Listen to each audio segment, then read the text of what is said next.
ini tim media YouTube KSBC sangat berbahagia bisa bertemu kembali dan berdialog kembali dengan Ibu Eni Rosita Silaban. Tapi dalam kesehariannya sih sebenarnya beliau ini lebih senang dipanggil kakak ya kalau junior-juniornya. Karena dia pernah bilang saya agak nggak enak kagak dipanggil kakak, dipanggil ibu, tapi lebih senang dipanggil kakak. Kecuali di acara formal baru mungkin itu kita memanggil ibu, suatu kehormatan dan suatu organisasi. Nah, saya mengenal beliau ini, kalau mungkin kita lihat sedikit flashback, beliau ini menjadi presiden KSBC pada 2019 di asrama haji itu di Pondok Gede. Nah, dan tidak ada yang menyangka seorang perempuan tangguh bisa menjadi seorang presiden KSBC yang selama ini dikenal serikat butuh sangat patriarkat ya, sangat ini ya, didominasi laki-laki. Dan KSBC juga melahirkan sebuah sejarah yang selama sebelumnya adalah pemimpinnya adalah laki-laki, dan 2019 lahir seorang Sri Kandi atau Kartini dari ibu KSBC. Nah, dan saya sebagai jurnalis memantau 2019 itu kalau saya lihat KSBC sedang membangun konsolidasi, tapi langsung dihantam pandemi COVID, dan itu mungkin membuat Kylie pasti mengalami sangat dilema. Satu sisi dia harus berhadapan dengan virus yang sangat menakutkan sehingga memakan banyak korban jutaan orang di muka bumi ini, tapi satu sisi juga dia dihadapkan lagi dilema, jutaan buruh ter-PHK akibat dampak pandemi, termasuk anggota KSBC banyak yang ter-PHK, upah banyak yang dipotong oleh perusahaan dengan alasan krisis akibat pandemi. Setelah menghadapi pandemi, dihadapkan lagi dengan masalah penderita kerja, makin hancur lagi istilahnya. Yang lebih parahnya lagi ketika kalau saya lihat KID sedang begitu serius memperjuangkan bagaimana buruh ini memperjuangkan atau menolak ya beberapa pasal di Klaster Tenaga Kerja itu, justru diserang oleh berbagai macam bully, fitnah dan berbagai macam lainnya. Dan saya lihat juga dalam setiap acara-acara organisasi atau juga curhat sering menangis kalau saya lihat, tapi itu hal yang wajar. Kalau saya ya sering saya lihat itu, tapi di balik tangisannya itu beliau ini mampu melewati, itulah sebuah kekuatan dari seorang perempuan artinya. Nah, pada tanggal 8 sampai tanggal 11 kemarin KSBC mengadakan kongres dan Kylie bersama Bang Didi Hardianto terpilih sebagai presiden dan sekretaris jenderal KSBC.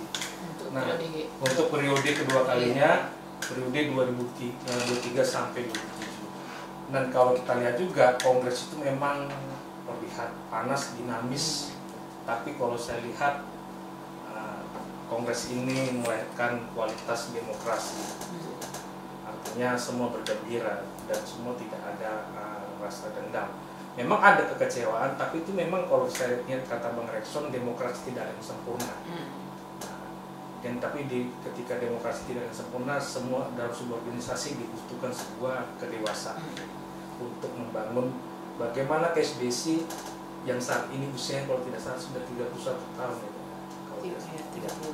Kita pasti punya mimpi, kita punya generasi KSBC 100 tahun ke depan masih ada, supaya kita bangga karena kita hari ini membangun fondasi dan kerangka KSBC untuk melihat KSBC apa yang ya, tentu kita pengen melihat serikat buruh yang ada di Eropa seperti ada Prancis, Belgia yang sudah ratusan tahun di sini.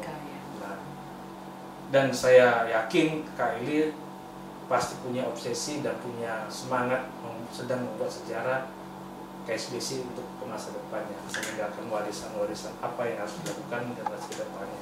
Nah, tema diskusi podcast kita hari ini adalah membaca langkah KSBC pasca Kongres ke-9. Nah, ini sebenarnya mungkin kita sedang melihat apa sih yang di dalam benak pikiran kakak setelah terpilih kedua. Pasti kakak ada ide atau cita-cita yang sedang hendak ingin lakukan. kira-kira apa sih yang ada di benak kakak sekarang? Ya, makasih ya Mas Andre. Terima kasih juga untuk menjadi saksi ketika saya terpilih 4 tahun yang lalu, dan juga kalian sebagai media SBSI juga menyaksikan bagaimana demokrasi itu terjadi di Kongres kita, terutama di saat pemilihan presiden dan sekjen pada saat itu. Benar bahwa memang pihak-pihak terutama serikat buruh harus melihat bahwa di serikat buruh itu juga harus kita bebaskan independensi mereka, ke siapa suara mereka berlabuh. Jadi kita itu kan bukan pemimpin yang arogan yang memaksakan bahwa semua federasi itu harus kita paksa tunduk untuk memilih kita. Saya tidak melihat di situ, dan itu uniknya KSBSI dibanding yang lain. Walaupun memang di hari-hari itu manusiawi ya, ketika saya merasa dak-dikduk antara bersedia menerima kekalahan atau merasa optimis. Itu kan dua hal yang saya miliki pada saat itu. Tapi lebih banyak hal yang optimis yang saya rasakan pada saat itu, karena saya merasa bahwa ada alasan teman-teman memilih saya dengan jejak rekam jejak yang sudah saya bangun sejak 4 tahun yang lalu. Tapi memang ternyata bukan hanya di situ penilaian itu. Orang akan mengabaikanmu bukan dari kemampuanmu, tapi berlaku juga like or dislike dan kecemburuan. Dan itu sah-sah saja saya kira, karena tidak banyak kan orang memiliki kesempatan untuk duduk menjadi decision maker, apalagi sebuah konfederasi yang tergolong sangat besar di Indonesia, yang didominasi laki-laki juga ya, anggota kita gitu. Dan tidak hanya menjadi pemimpin di dalam domestik, kita nasional, regional, internasional. Jadi intinya bagaimana kita menunjukkan bahwa seorang calon yang akan duduk memimpin KSBSI itu adalah orang yang memang mampu di segala bidangnya. Bukan harus yang pintar, tapi dia adalah orang yang bisa kerjasama, dan juga orang yang bisa membawa nama KSBSI itu agak maju lebih ke depan lah, jangan yang standar-standar seperti itu. Ada beberapa hal, dan tentu saja masa depan KSBSI kan tidak saya tentukan sendiri. Kita memiliki 10 federasi, yang teman-teman federasi ini juga berharap bahwa masa depan KSBSI ini akan lebih cemerlang lah. Eksistensi kita itu harus diperhitungkan di semua jalur, di semua tempat yang memang kalau kita sebut dibanding dengan konfederasi lain, kita bukan yang terbesar. Tapi saat ini kita bisa mengklaim bahwa kita nomor 1 untuk di depan, yang paling bagus. Itu bisa kita klaim, dan saya tidak malu mengatakan ini. Mungkin saya tidak jago berstatement seperti yang ada teman-teman, tapi saya memastikan bahwa KSBSI ini adalah salah satu konfederasi yang sedang dilirik untuk sebuah keputusan-keputusan dan untuk intervensi, atau yang menjadi tempat bertanya bagaimana sih serikat buruh ini, atau ketenagakerjaan ini, atau buruh yang ada di Indonesia ini ke depan. Kalau kita langsung memang berdiskusi soal kemana arah KSBSI, saya tidak pernah puas dengan apa yang saya lakukan, dan saya hanya sedikit berpikir keras, ini 4 tahun ke depan kan ini sebentar, bagaimana mempersiapkan pemimpin berikutnya dari KSBSI. Terbuka peluang ini untuk siapapun yang sudah menjadi anggota kita, untuk membawa KSBSI ini, kalau tidak bisa sama, kalau tidak bisa selangkah lebih maju sama. Kita tidak mau apa yang kita bangun itu nanti tenggelam lagi ketika pergantian kepemimpinan. Artinya saya juga harus intervensi dan memastikan melalui warisan yang akan kita tinggalkan, bahwa teman-teman inilah yang pas, yang pantas membangun organisasi ini supaya kita tidak kehilangan eksistensi seperti itu. Cita-citanya sih bagi saya itu uang itu perlu, tapi menyebut nama konfederasi itu, ketika nama KSBSI itu ada di beberapa poin, disebutkan di beberapa event, saya rasa itu lebih dari cukup dari uang. Karena ketika orang menyebut namamu itu dalam hal positif, misalnya KSBSI itu melakukan begini, dan satu-satunya yang disebut. Itu saya kira kan hal yang harus kita apresiasi. Jadi apapun yang kita lakukan sekarang berkat bantuan teman-teman yang ada di belakang kita, federasi dan anggota-anggota, ya memang KSBC itu disebut di beberapa kesempatan. Bahkan misalnya ada beberapa tokoh internasional atau universitas internasional yang sedang melirik mau melakukan praktek atau pemagangan di KSBC, dan itu sudah terjadi gitu. Ke depan saya kira tetap seperti janji saya di ketika terpilih, bahwa KSBC ini harus tetap memperhitungkan kesempatan yang sama bagi laki-laki dan perempuan gitu. Tapi saya tidak mau hanya di dalam jumlah, tapi kualitas. Tidak mau hanya menyebut harus ada 30-40% perempuan, tapi kalau yang itu juga tidak berkualitas buat apa? Karena yang saya kira adalah it is not about number, tapi kualitasnya gitu. Memastikan itu, karena saya tidak mau apa yang sudah kita sepakati sejak SBC ini berdiri dan itu hilang gara-gara kepentingan, konflik interest. Jadi itu janji saya, dan harus ikut memastikan bahwa KSBC harus dipimpin kedua belah pihak, laki-laki dan perempuan. Lalu kedepannya mungkin memang kita harus merubah sedikit strategi bagaimana kita selama ini sepertinya menutup diri ke politik. Bukan berarti kita harus di politik gitu ya, tapi saya tidak melihat di beberapa tahun saya bergabung dengan SBC ada pendidikan politik. Jadi ini bukan karena menjelang pilpres ya, tapi perlu dibekali sebenarnya bagaimana arah politik serikat buruh ini gitu.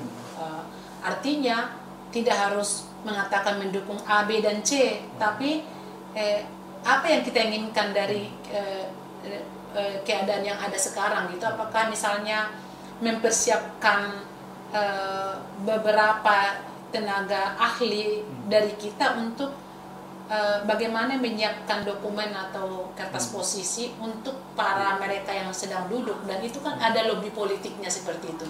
Saya kira memang serikat buruh kita sudah melakukan itu, tapi tidak sangat kuat gitu. Ya, kemudian ada juga kemarin saya janjikan bahwa jangan pernah bangga dengan capaian yang ada sekarang. Sejak zaman dahulu, zaman Pak Mukhtar ke Bang Rekson, kayak Pak Noberi itu kita nggak pernah membuka diri untuk afiliasi yang baru. Jadi itu yang diciptakan Pak Mukhtar sampai sekarang terpelihara. Nah, di zaman kami ini, di era kami dengan Pak Sekjen, ada, kita sebut aja dulu yang tidak berasal dari kita, yang independen kan ada satu, SBMI, dan saya kira itu juga tidak perlu teman-teman mengabaikan bahwa itu kan sebuah capaian. Ada orang serikat buruh yang independen menyerahkan diri datang ke kita, sementara kita juga di sisi lain mengirimkan organisasi kita untuk merekrut orang-orang di daerah, dan mungkin dalam setengah tahun itu hanya dapat 100, dan ini ada sebuah afiliasi besar yang mereka memiliki anggota lebih dari 5.000. Saya juga tidak melihat bahwa ada apresiasi soal begini di kita. Jadi bagi saya begini deh, tidak perlu kita malu mengakui capaian orang-orang, karena pengakuan itu kita butuhkan. Itu yang membuat kita sebenarnya mencintai organisasi dan merasa yang kita lakukan itu tidak sia-sia seperti itu. Masih banyak hal sih yang mau kita lakukan, tapi mungkin kalau Andre mau bertanya yang lain. Sebagai praktisi jurnalis, ini kan saya memantau pergerakan kakak terus. Ini agak sedikit flashback, tapi untuk loncatan ke depannya. Dari 3 konfederasi serikat terbesar di Indonesia ini, kalau saya nilai perjalanan kakak 4 tahun ini, KSBC itu paling aneh kalau bagi orang asing lihat, unik dan dianggap geram sama penguasa. Kenapa dianggap geram? KSBC dalam konteks penolakan undang-undang cipta kerja waktu itu, khususnya kelas tenaga kerja, kakak sebagai presiden KSBC mampu menggerakkan aksi buruh, demo buruh KSBC di seluruh Indonesia. Pasti tentunya negara ini geram dong. Tapi di satu sisi, seorang presiden KSBC mampu duduk bersama, dan pemerintah pun ternyata butuh KSBC untuk bagaimana mencari solusi atau merumuskan problem-problem masalah perburuhan. Artinya kan ini agak ciri khas, tidak seperti serikat yang lain kalau saya lihat. Nah, dalam, kalau saya lihat ini kakak unggul dalam sebuah seni diplomasi. Artinya kalau ada sebuah pepatah, lawan itu adalah teman terbaik. Nah, menurut kakak, ketika posisi kakak sekarang ini sebagai presiden KSBC sudah memiliki posisi tawar yang mungkin kita lihat sudah cukup bagus ya di hadapan beberapa kementerian termasuk pemerintah pusat, apakah ini menjadi akan ciri khas kelanjutan untuk kedepannya? Iya, ada memang ini dari mata saya memandang sebagai pemimpin buruh ya. Saya tidak setuju dengan teman-teman yang memblok pertemuan dengan pemerintah dan asosiasi pengusaha, karena saya kira bagaimana bisa kita menyampaikan keluhan atas nama serikat buruh kalau kita tidak ada kolaborasi dengan mereka gitu. Jadi seninya adalah di satu sisi kita bisa berseberangan, tapi di banyak sisi kita harus memang berkolaborasi dengan para pemangku kepentingan, apalagi mereka yang memang tanpa mereka tidak ada yang bisa berubah gitu loh. Jadi kalau serikat buruh, sekuat apa sih KSBC ini bisa merubah keadaan? Kan tidak mungkin. Kita juga melihat beberapa konfederasi sekarang yang memang cenderung hanya melakukan aksi dan tidak ada aksi yang konkret misalnya yang akan dicapai dari aksi-aksi yang kita sampaikan. Dan kulihat juga tipikal KSBC bukan jago di statement, dan itu orang melihat kita lemah, seolah-olah kita ini dekat ke pemerintah, dekat pengusaha. Tapi saya kira di belahan dunia manapun, selama serikat buruh itu benar-benar tidak memberikan ruang untuk melakukan dialog dengan pemerintah, tidak akan ada yang berubah. Semua hal dilakukan dengan kerjasama dan kolaborasi. Kalau kamu ingin didengar, bagaimana kamu menyampaikan itu kalau kamu juga memblok, tidak boleh bertemu atau duduk dengan pemerintah dan pengusaha? Itu yang harus memang pendidikan bagaimana melakukan dialog sosial dengan pemangku kepentingan itu masih kurang di serikat buruh. Jangan dikira kalau saya duduk dengan para menteri atau pernah berfoto dengan presiden tiba-tiba kita jadi tidak menentang undang-undang yang tidak pro. Tidak, bukan di situ esensinya ya. Jadi teman-teman buruh di luar sana, jangan kamu pernah melihat bahwa ciri khas orang yang aktivis sejati itu adalah tidak pernah berbicara dengan pemerintah. Itu nonsen, itu tidak akan ada yang bisa kamu rubah selama kamu mencoba mencari permusuhan. Jadi itu harus dilihat. Lalu kedua, memang pemimpin itu kan masing-masing punya tipikal gitu. Misalnya ada teman kita yang memang jago di statement dan tidak bisa berdialog. Ada juga dia misalnya pimpinan serikat buruh tapi dia juga dekat sama pemerintah. Nah, memang ada beberapa yang saya soroti. Kita ini kan dibilang dekat dengan pemerintah, tidak dibilang jauh tidak. Tapi kan kita tidak, kalau kita dekat ke pemerintah, mungkin saya udah punya jabatan atau apalah seperti zaman-zaman sebelumnya kan. Tapi kita sekarang menjaga itu gitu. Cuma memang kita melihat pemerintah ketika kita melakukan kritik kepada mereka, mereka menganggap bahwa kita itu memusuhi mereka gitu. Itu juga tidak bagus itu. Jadi kedua belah pihak jadinya melakukan seperti itu. Misalnya sampailah dengan undang-undang yang kita hadapi sekarang gitu. Sampai kalau masalah isu itu sampai ke internasional, artinya karena ruang dialog tidak dibuka oleh pemerintah untuk melakukan komunikasi-komunikasi itu gitu. Barangkali setelah saya nanti berganti, pemimpin selanjutnya bisa jadi stylenya berbeda ya. Kita tidak tahu, tapi saya hanya mencoba belajar, learning by doing sebenarnya. Jadi belajar sambil melakukan, bahwa ada hal-hal yang kamu rubah ketika kamu sudah menjadi pemimpin. Dari sikap, dari cara bicara, dari caramu memandang persoalan dari berbagai sisi, dan bagaimana kamu mendengar orang lain supaya kamu bisa didengar gitu. Kalau saya bilang sekarang tidak ada yang sangat bagus dicapai serikat buruh sejauh ini. Saya berani mengatakan itu. Kita sudah menjadi saksi hidup. Apa yang dihasilkan serikat buruh dengan semua hal yang tidak ada persatuannya juga, yang mengklaim bahwa kami terhebat seperti itu. Jadi di situ konsentrasi saya, apakah suatu saat bahwa gerakan serikat buruh ini nanti walaupun berbagai macam konfederasi, tapi ada corong satu yang bisa menyampaikan keluh kesah dan bisa mempengaruhi kebijakan di pemerintah atas nama buruh. Tahun 2002 ya, kalau saya lihat ada dua prestasi yang sangat terlihat. 2022. Nah, itu pemerintah memberikan mandat kepada KSBC sebagai tuan rumah Labor 20, ketuanya itu di dalam agenda G20. Itu kan prestasi yang tidak bisa didapatkan semua orang. Dan tidak lama kemudian kakak juga mendapatkan jabatan wakil presiden ITUC untuk wilayah Asia Tenggara. Nah, ini kan sudah pencapaian sudah sangat terlihat, dan setiap ada acara organisasi di PSBC ada, kalau saya lihat jaringan-jaringan mitra internasional kita menganggap dan memantau melihat 4 tahun ini KSBC sangat dinamis gerakannya, artinya mampu mengkampanyekan isu internasional dan isu nasional dan sampai isu lokal. Nah, tentunya kakak pasti ada cita-cita lagi ya. Apakah ini ada isu-isunya tertarik dengan body governing itu ke depannya? Iya. Jadi satu hal sebenarnya mengenai keketuaan buruh ya, atau chair Labor 20 pas governing body pas G20 presidensi Indonesia. Pemerintah itu kan sudah mulai mengundang kita untuk ikut rapat-rapat sejak G20 Arab Saudi sama G20 Italia, lalu ke Indonesia.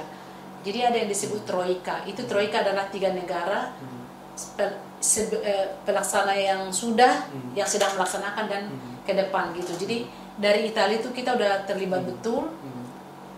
Dan ketika KSBC ditunjuk sebagai ketua, itu sebenarnya kalau kita mau jujur mengakui adalah pengakuan pemerintah bahwa KSBC ini bisa melakukan diplomasi antar negara, antar serikat buruh di negara industri kaya dan berkembang seluruh dunia. Kenapa tidak dipilih yang lain misalnya? Artinya mereka ini melewati penyaringan-penyaringan siapa yang bisa melakukan negosiasi atau diplomasi di nasional ini dan mereka bisa masuk ke internasional. Saya kira itu pilihan yang tidak mudah bagi pemerintah, dan mereka kan harus mencapai satu konsensus bahwa udah kepastiannya inilah serikat buruh KSBC lah yang harus maju sini. Dan memang ketika itu diberikan ke kita dan menunjuk namaku sebagai ketua, terus terang itu hal yang sangat kupikir tidak akan mampu kulakukan. Bagaimana mungkin sih bahasa Inggris yang pas-pasan lalu aku harus bersejajar dengan serikat buruh yang sangat maju seperti Eropa, Amerika, Australia gitu. Jadi ternyata kita harus mau belajar dan tidak pernah mau menganggap bahwa kita sudah paling hebat di antara semua, karena selama perjalanan memimpin Labor 20 itu komunikasi kita berjalan terus dengan para ahli dari ITUC yang mencoba selalu menyediakan hal-hal yang akan kita lakukan. Menyediakan itu bukan berarti mereka 100% melakukan, tapi aku kan harus melihat kapan ini bisa aku lakukan dan kapan aku diminta intervensi tanpa bantuan ITUC, seperti yang terjadi di Labor Summit, bahwa ITUC dengan kita mempersiapkan statement dari L20 untuk MOU bersama-sama dengan Business 20. Tapi ketika semua sudah berbicara, lalu mereka minta lagi aku akan merespon lagi pertanyaan-pertanyaan dari Labor 20 dari negara-negara lain. Itu aku nggak dibantu sama sekali dengan bahasa Inggris. Jadi kita harus berhadapan di depan Business 20 dari 20 negara, Labor 20 dan pemerintah Indonesia harus merespon apa pendapat dari Spanyol, dari International Employer Organization itu kan bertanya, dan Elis lah akan merespon. Dan saya maju dengan tangan kosong, tapi yang kutangkap ini harus kurespon tanpa mengarang-arang keadaan, tapi ku respon.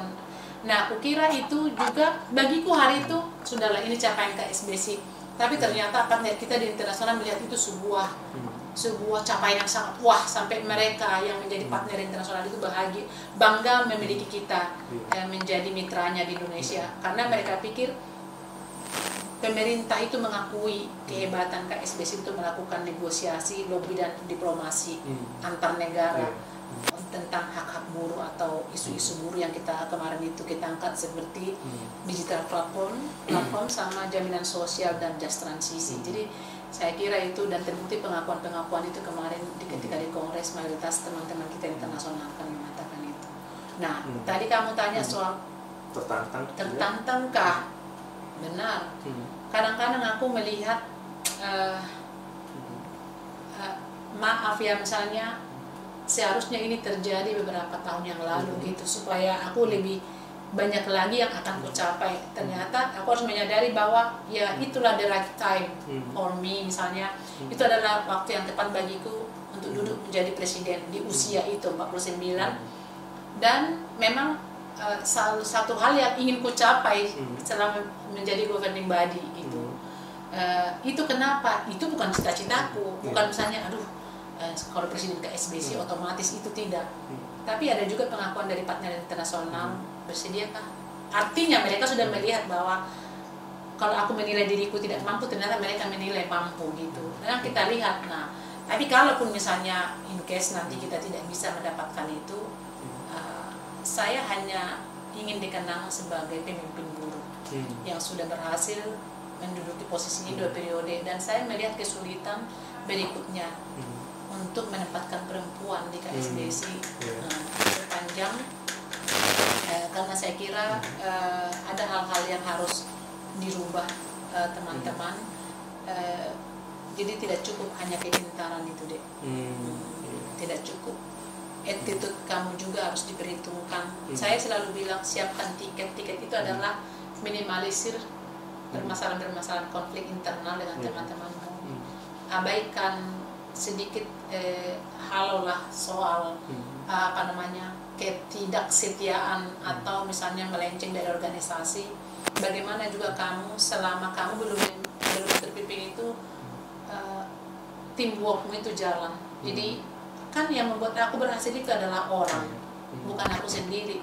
Dan penilaian orang itu dari berbagai hal. Bagaimana kesetiaanku ke organisasi, bagaimana aku tanggung jawabku bekerja sama dengan orang lain, bagaimana aku bisa meminimalisir kebencian orang atau konflik ketidaksukaan orang sama aku, karena itulah tiket.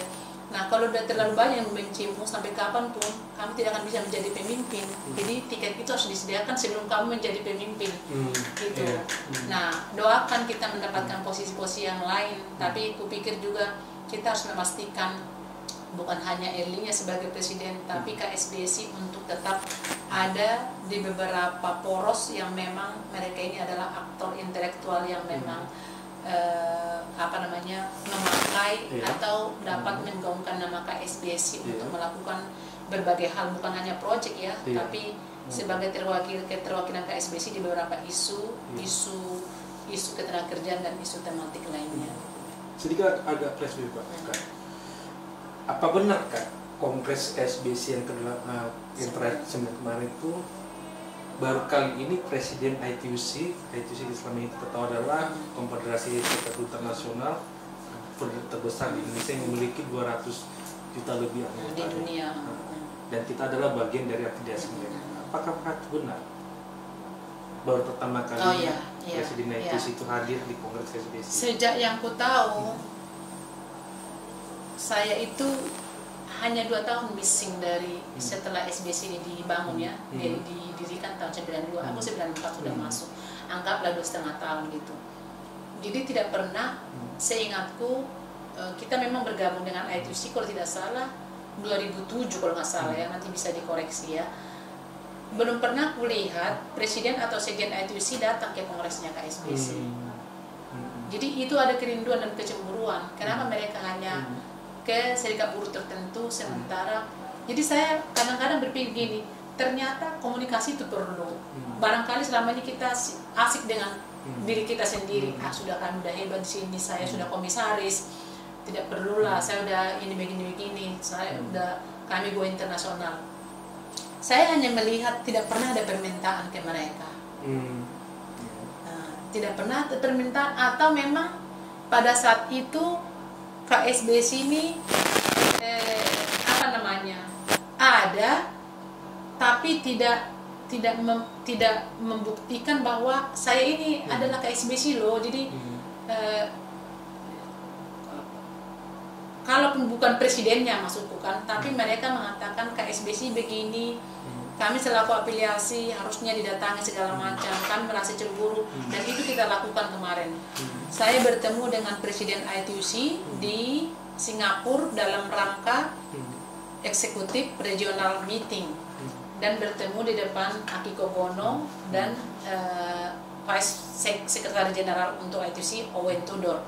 Saya bilang, kami mau kongres Ibu tanggal 8. Saya berharap Anda harus datang di sana. Terus mereka berdua saling melihat, saya kira kaulah yang pergi. Dan itu, jadi itu tidak sama, nggak propose gitu. Jadi saya hanya bilang 3 orang, Ibu harus datang ya. Iya, langsung dibukanya agendanya, ditulis. Dan saya kira teknik komunikasi ya. Jadi kita perlu aku itu bukan memaksa, tapi sebagai teman meminta datanglah, pasti bahagia orang-orang melihatmu. Sebenarnya itu jualan ya.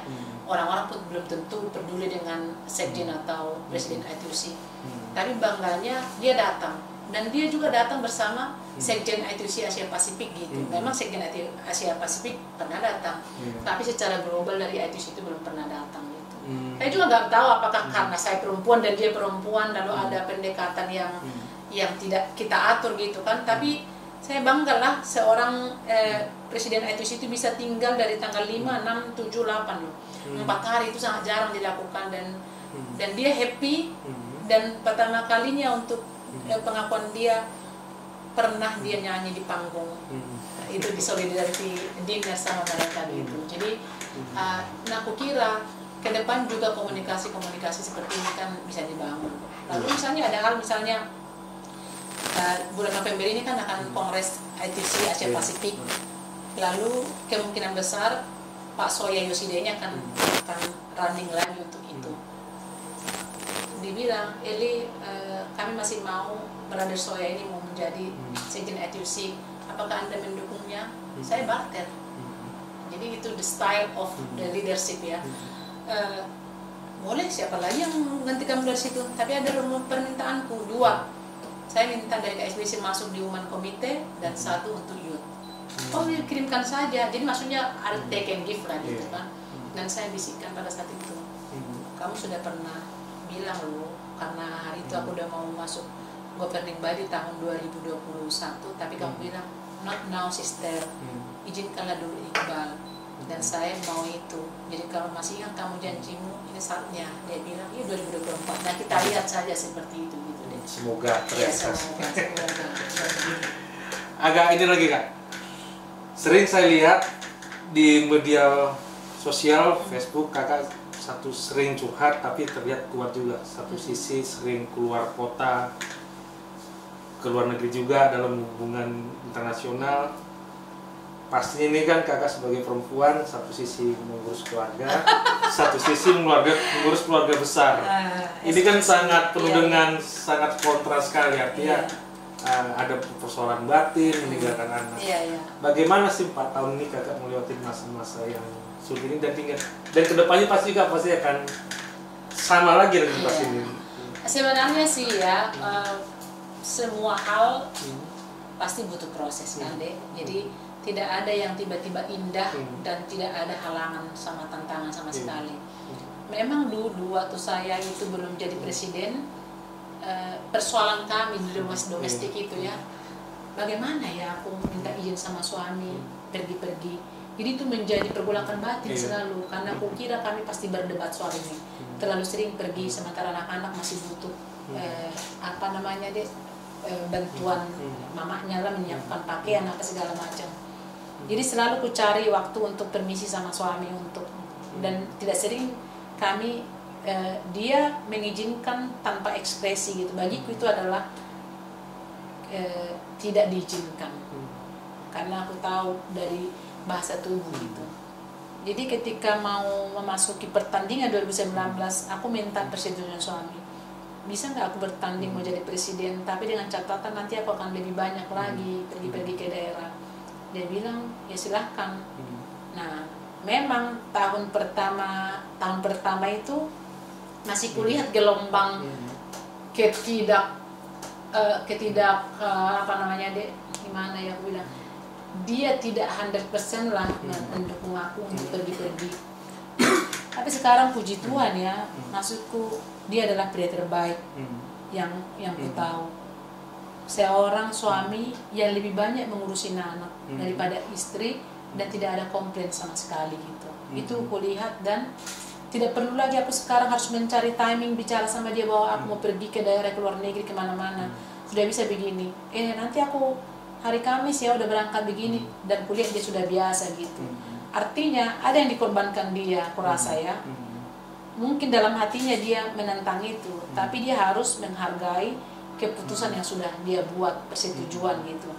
Dan aku juga menghargainya dengan ketulusan dan ya transparansi lah. Kita jaga kepercayaan itu supaya jangan karena aku jadi presiden lalu styleku di rumah tangga sebagai istriku bikin juga seperti style memimpin di KSBSI. Dan kukira sejauh ini dari percakapan yang kita lihat ya sama anak-anak, mereka cukup bangga dengan apa yang kita capai. Tapi aku bilang sama anak-anak, ketika aku menghadapi semua ini, terutama soal pemilihan-pemilihan, janganlah anak kamu menjadi seperti mama, karena gak akan buat kamu nanti diadu dalam penghitungan suara, itu gak akan kuat. Jadi kalau bisa sih anakku janganlah, biarlah dia aktivis, tapi kalau bisa aku gak mau mereka menjadi seperti aku. Tapi kalau dalam perjalanannya mau mengikuti Jakarta, tidak masalah gitu. Jangan dia melihat dia menjadi aktivis karena melihat keberhasilan mamanya. Aku nggak mau. Tapi harus didasari dari keinginan dia dari dasar, Mbak. Memang dia suka bersentuhan dengan buruh. Nah sekarang kan bisa saja jadi aku pengen kayak mama lah presiden. Mereka tidak tahu sakitnya dan prosesnya mencapai itu. Nah itu aku khawatir sama anak-anak. Dia melihat keberhasilan itu karena Bang Rekson sebagai kakakku pernah di situ, dan abang ini kan kurang terbuka untuk seperti aku. Jadi aku nggak mau anak-anak ini kayak mama lah, enak dia bisa ketemu sama menteri jadi presiden. Tidak semua bisa jadi presiden ya, jadi sekjen pun tidak bisa. Jadi ketua DPP federasi pun sangat susah gitu. Jadi khawatir jangan mereka terpesona dengan capaian ibunya dan mereka tidak tahu proses itu yang aku takutkan deh. Dan kamu tahu kan kita ini tidak akan pernah bisa kaya di serikat buruh, apalagi untuk seorang pria. Nah kalian yang setia-setia ini kan karena memang jiwa kalian memang jiwa yang berpetualang di menjadi aktivis sejati. Tapi orang-orang yang pengen hidup mapan kan tidak ada kehidupan di serikat buruh. Dan tantangan di rumah tangga banyak. Terlepas itu tergantung dari istrimu atau suamimu mendukung atau tidak. Ada dua hal, mereka akan bertahan atau melakukan perceraian karena terlalu banyak kita meninggalkan keluarga. Karena saya kira untuk kultur Indonesia masih sedikit pria yang bisa menerima kayak kami ini loh keadaannya. Dan aku sangat salut lah misalnya bagi suami-suami dimanapun, suami-suami temanku yang kuliah tidak bermasalah ketika istrinya lebih banyak tidur di luar daripada di rumah. Itu sangat luar biasa. Itu adalah pria yang dikirim Tuhan dari surga untuk menghadapi para perempuan-perempuan yang berkeliaran kemana-mana dan mereka tinggal di rumah seperti itu deh. Terkait masalah politik ini kan, mungkin tapi tidak kita mau bahas lebih lebar. Tapi memang buruh itu tidak pernah lepas dari soal politik, karena buruh itu selalu dibenturkan regulasi yang dibentuk oleh elit politik. Ini menjelang 2024 adalah pesta demokrasi. Memang kalau tidak salah KSBSI tahun 2019 memang condong mendukung Presiden Jokowi. Tapi adanya kita kena prank. Kita kena prank persoalan dari kita kerja. Apakah pemilu 2024 ini KSBSI trauma politik atau melanjutkan tetap? Ya, jadi ada memang yang unik ya di KSBSI kita itu. Sejauh ini kuliah tidak ada keputusan organisasi untuk mendukung calon tertentu, jadi kita bebaskan gitu. Ada dua hal yang didapatkan dari kebebasan itu. Kita tidak bisa didikte, tapi di sisi lain kita jadi tidak bisa melakukan intervensi apa-apa gitu. Saya kira sejauh ini kan federasi-federasi dibebaskan untuk melakukan dukungan-dukungan kepada calon-calon tertentu. Bahkan kalau bisa juga pribadi kita, aku juga punya dukungan terhadap calon tertentu. Untuk saat ini memang kita tidak katakan kita mendukung si A, si B dan C, tapi pada akhirnya nanti selaku presiden mungkin saya akan mengatakan bahwa saya mendukung calon tertentu. Kalau teman-teman merasa tersinggung dengan itu akan kuterima, karena selaku manusia aku kan punya idola juga gitu.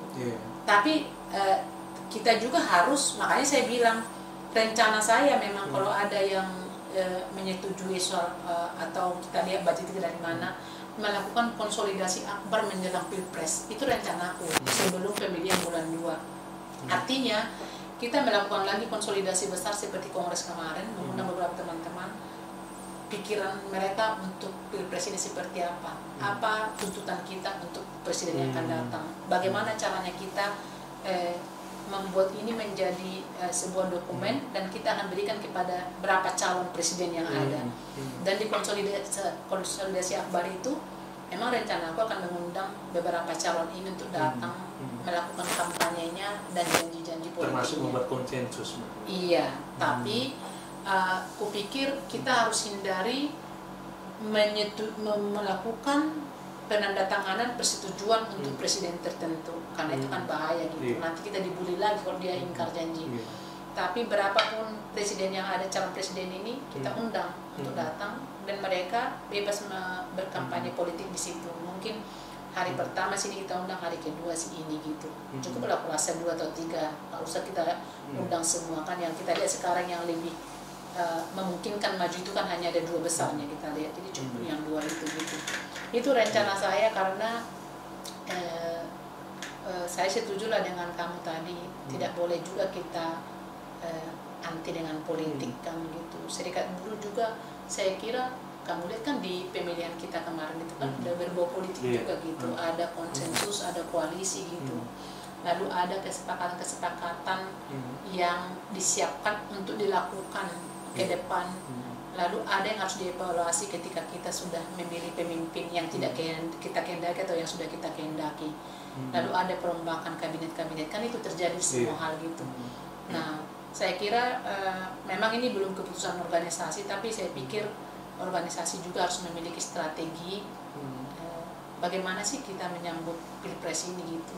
Memang ada MPO kita pernah mengatakan kita tidak menjadi apa-apa dengan kita fragmentasikan, ada yang milih A, ada yang milih B gitu. Jadi kita nggak mendapatkan apa-apa. Bukan berarti kita harus soal komisaris, bukan itu ya, tapi bargaining posisi kita itu tidak ada pada akhirnya. Kalau kita tidak menentukan sikap kita gitu, akhirnya orang melihat kita sudahlah, nggak perlu diperhitungkan itu ke SBC, nggak jelas tujuan mereka kemana gitu.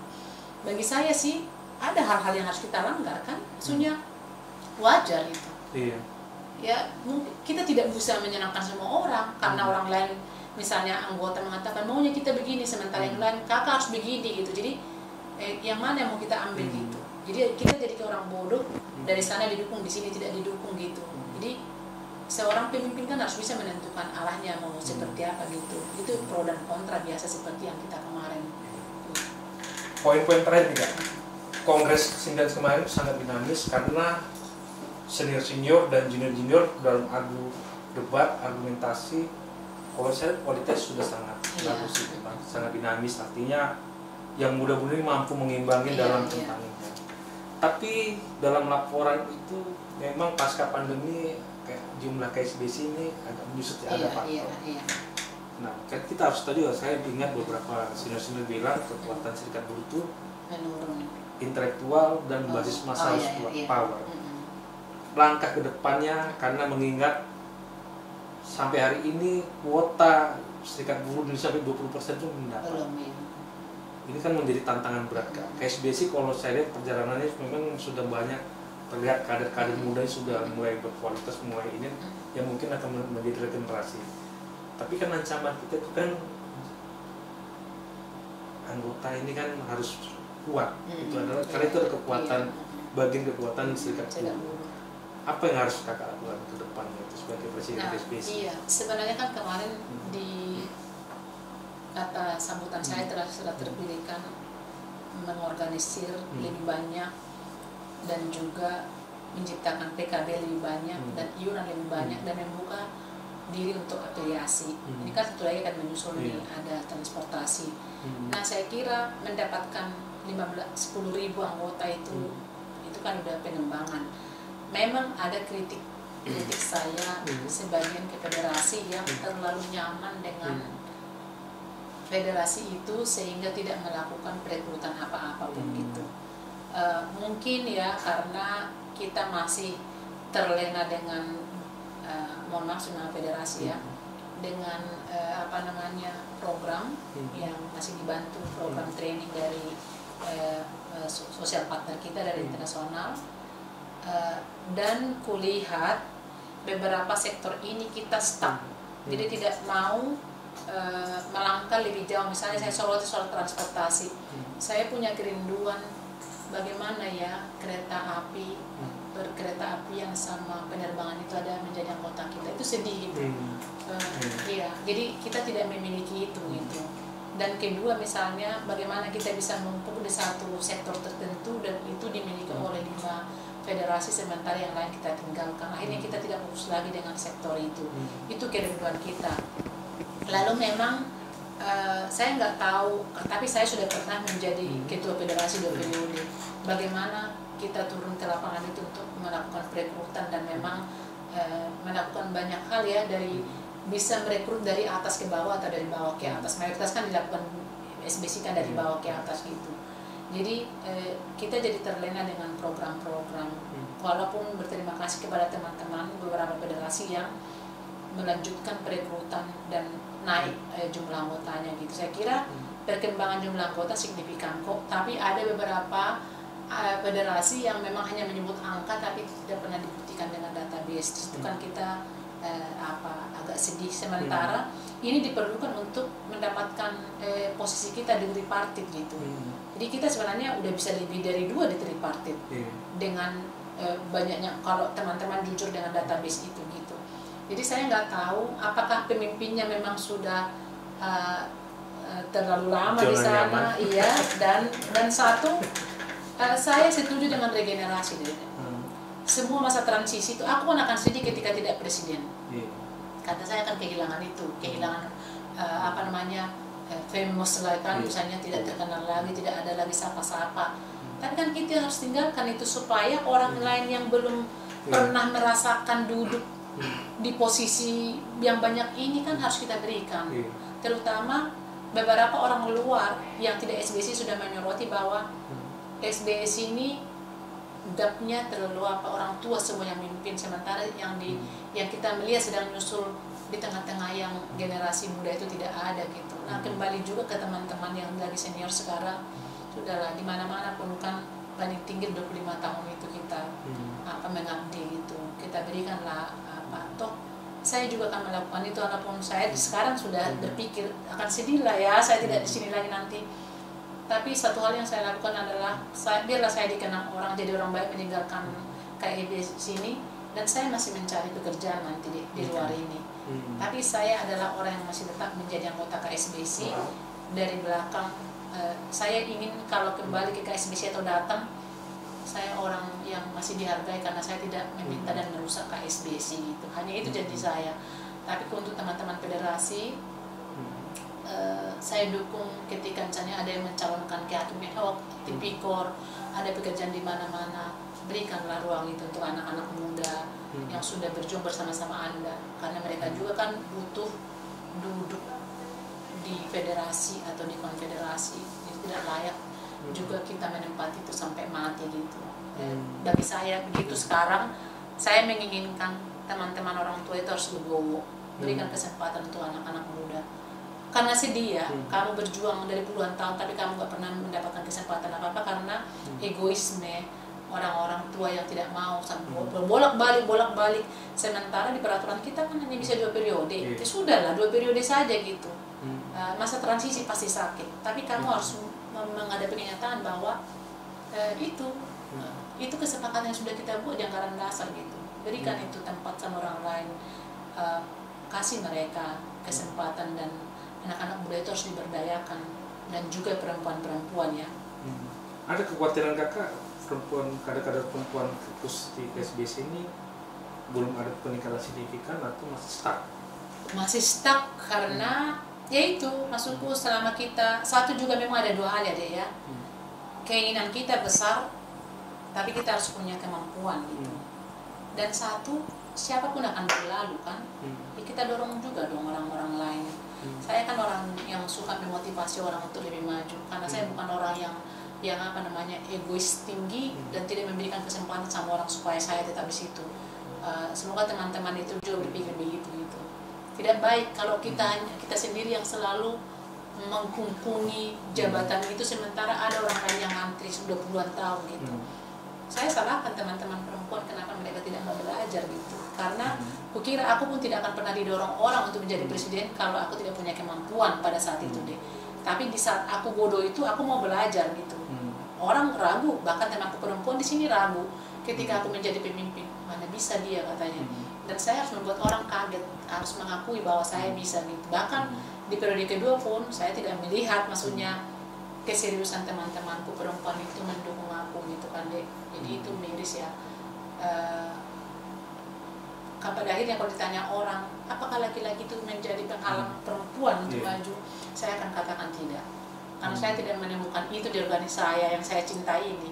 Laki-laki itu tidak ada yang mencoba menghalang-halangi perempuan untuk maju gitu. Tapi yang aku lihat teman-teman, saya berterima kasih kepada teman-teman perempuan lain yang sudah memang mendukung ya, melihat kinerja. Jadi aku nggak mau didukung karena pertemanan, tapi ya ceritakan sama aku di mana kesalahanku gitu.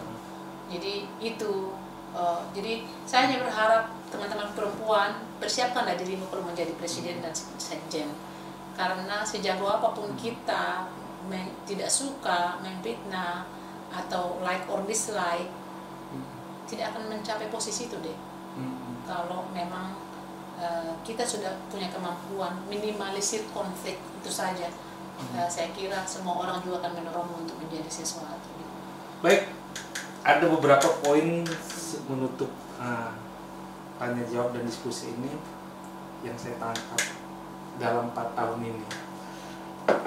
Dan pernah beberapa kali saya lihat gerak-gerik Kak Eli itu adalah satu, banyak orang awalnya menganggap kakak adalah pemimpin yang lemah. Tapi di balik itu orang akhirnya terkaget punya kekuatan.